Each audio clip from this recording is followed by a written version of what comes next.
So chapter two was originally chapter one. It was actually the introduction, is Okay, why so it's before so. you introduced spirituality, this was Yes, that chapter was one. that was the introduction to the book, which is why it's so concise and simple, because Okay. it was a setup. As my advanced reader team read the book, spirituality in the workplace was actually toward the end. And without collaborating on their answer, everyone on my advanced reader team sent me a separate message saying, no, no, no, spirituality in the workplace is chapter one. That's your welcome to the book. And so they motivated me to move that chapter. And the reason they did is because as you read through the book, I very much have a common thread, and that is a humanistic, holistic point of view and a very spiritual point of view. And so they felt like, as a reader, that it actually fit my personality, my presentation, and my approach much better if spirituality was on the front side. Mhm. And so Because it's that's a why I guide, didn't. it's your guiding. Yes, Yeah. correct. Yeah. So it's kind of the North Star per se. And Right. so I didn't mess with chapter two because I felt like chapter two became a bridge chapter into, okay, here's my approach and my perception. Mhm. Now let's get to the guts of the matter. It's kind of like when you're going to go. I've walked on trails before, where before you get to kind of the real meat of the trail, you actually have to cross a little bridge, maybe a little ravine or something. And then that was kind of my. I'm very visionary when I write, and that was kind of the vision I had in my mind. Was here's the welcome sign. Mitch Gray's about spirituality and humanity. Let's cross the little ravine. It's a simple bridge. Now we're going to get to it, and so that's why chapter two is the way it is. Yeah. So let's talk about question number one. When was the last time you felt like you couldn't find good people? And so I know this is about you teaching others, but the more this question is being asked, and even the conversation prior to this conversation, you know, where are those people at? And why can't we find them? So for me, the answer to the question is it was really the first year to year and a half when I was 22 years old or whatever, and I first took over the high fashion retail store. I mean, I tell people constantly. I think I handed out over 100 tax forms that after that first year, like that, and it was a team of during seasonal time we were maybe 20 people. Most of the time we were 12, so a really small team. And I Okay. went through 100 people that first year because Well, that's yeah, all I knew to it was do. about growing for you. That was a growing, Yes, you had to but learn. that was the last time I felt like I didn't know how to find people, because it was just. And I remember feeling that I still, gosh, 24 years later, I still remember that feeling of desperation. Like, oh my gosh, I just can't find the right people. Someone would steal from me. People would call in, and it was just like all of the drama that I hear my clients talk about or Mhm. other people. It was that drama. And I remember feeling the stress and the frustration. And I remember working 10, 12-hour days, 7 days a week, because at the time, I was the only answer. Mhm. And we also grew by 60% that year. So we were simultaneously changing culture, growing business, but Mitch was running himself ragged. And that's the common thread I see in most business leaders, is they think they're the answer.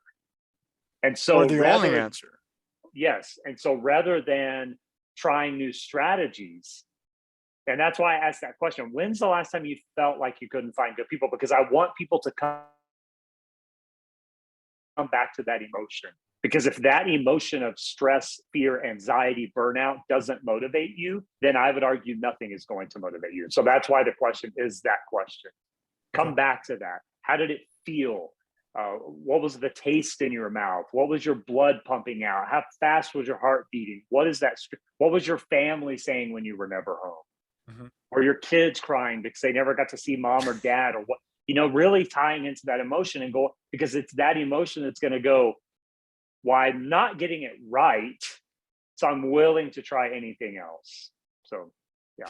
So, but question number two says, what led to this perspective? So, it was, you can't, I mean, that's a tangible thing. Uh, I can't find yes. somebody. But question number two says, well, what led you to that? So is it a So reality? again, we're Is it, we're tying in with the emotion. yeah, but is it a Yeah. reality? Are there no people to find? Or is it the way you're approaching your actions? Is that the reason why you can't find? So your reality is your reality. Yeah, If Zig Ziglar said, whether you think you can or can't, you are correct. You're right. right. Because And so that's just your thoughts. Yeah. yes, you are the curator of your own reality. And so when people say we can't find good people, my answer is yes, you're right. You can't. But the other offer is yes, you can. And so that's why, again, that simple question of what led you to this thought that you can't, I want you to identify, why have you arrived at the decision you have arrived? Because it is a decision. What has led to you arriving at the decision that you can't find good people? Have you been taught that? Have you turned and burned employees? Do you not know how to hire? Have you been taught to interview? Do you know where to find? I'm wanting people, I normally don't take this approach, but the challenge to writing a book is you're trying to put words on paper that hopefully taps into something. It's really, when you think about it, words on paper is a terrible form of communication, because the one thing you don't know is the other party. Yep. What mindset they're in, their energy, their eye contact, their physical. You don't know that. And so as an Well, that's why we're author, having these conversations. yes, as an author, it's really cool when someone says, man, I really felt your energy come across the pages. Like, that's the greatest compliment in my mind that you could ever receive. And so you're trying to ask these questions that get them on their own independently to identify what's going wrong. And I don't normally like that approach, but at some point you have to get to the heart of the matter. And what I know about recruiting and hiring is far too many people are using the words I can't rather than using the words I can. And very, very few are using the words I will.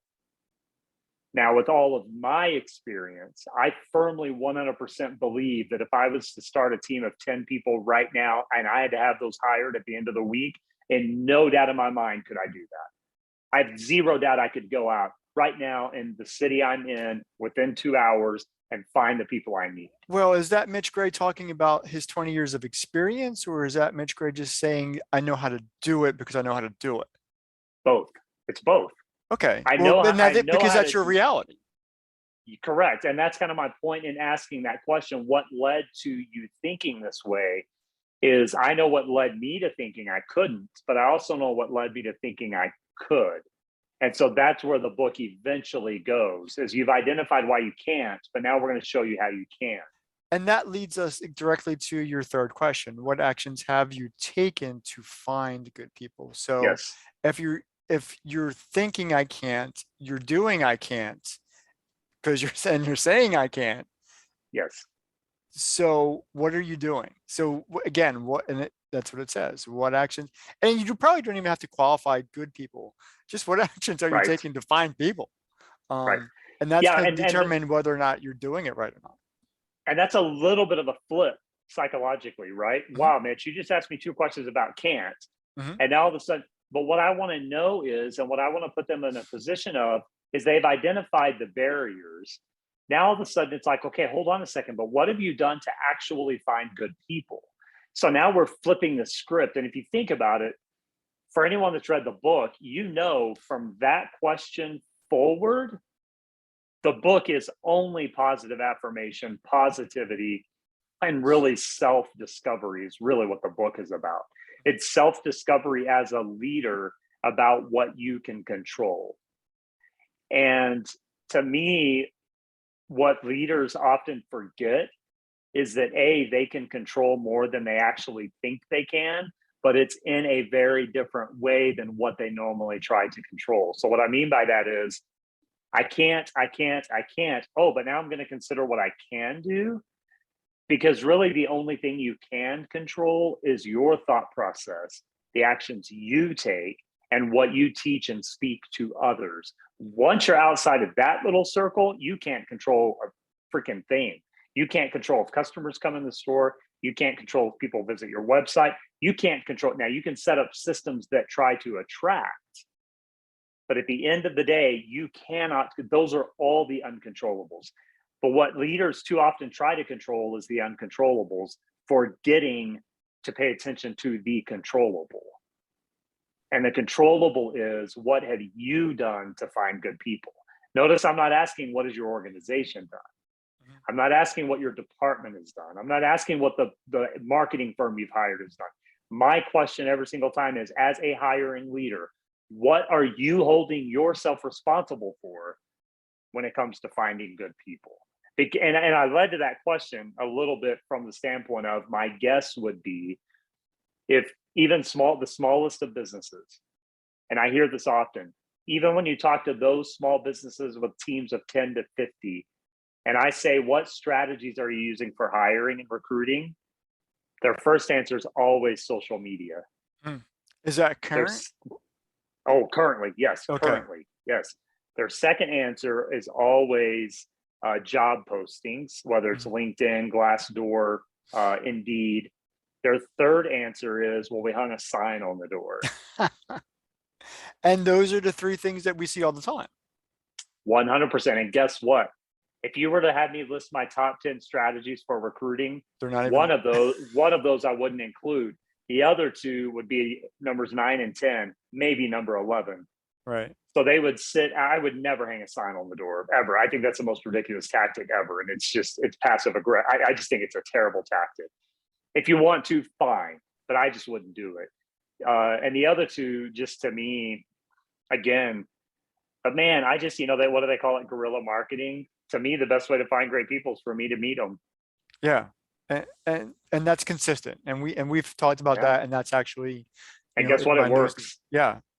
So number 4 says, on a scale of 1 to 10, how would you rate your ability to recruit great people? So if they can't, I would assume that is always a 0, and 0 is not even 1 to 10. Wrong. I guarantee you another psychological proposition here. They're thinking they're doing their best. They're going to overrate themselves. They're not going to get above a 7 or an 8, but most of the time, if I were to put this out to a research group, which I've never, a focus group, and I never have, this will be an interesting question to do. And we might do that at some point, because I guarantee you most people are going to rate themselves between a 4 and a 7. But I'm going to backtrack, and I guarantee you, if we were to ask them, what are your recruiting strategies? They're going to list the 3 we've put, maybe a 4th.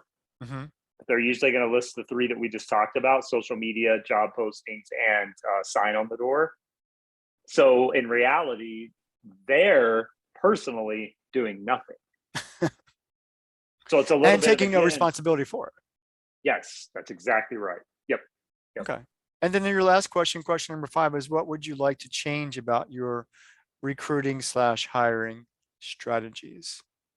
And so that's of course is what their thoughts and their feelings and I think what you just said is important.